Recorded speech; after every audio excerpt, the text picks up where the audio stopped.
రాత్రి కలలో మీకు శివయ్య కనిపిస్తే ఈ రీల్ సేవ్ చేసుకోండి.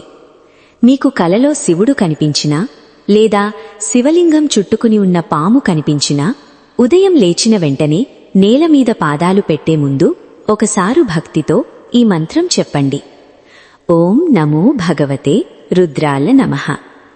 దీన్ని సాధారణమైన కలగా భావించకండి. శాస్త్రాలు చెబుతున్నాయి, ఎవరికైనా స్వప్నంలో మహాదేవుని దర్శనం కలిగితే అది పైనుండి వచ్చిన ఒక సంకేతమని. అంటే వారి జీవితంలో సమయం మారబోతోందని, ఏదో ఒక పెద్ద మార్పు రాబోతోందని అర్థం. కాబట్టి ఉదయం ఈ మంత్రాన్ని ఒకసారి జపించండి. మహాదేవుని ఆశీర్వాదం మీ జీవితంలో 3 రెట్లు పెరిగి తిరిగి వస్తుంది.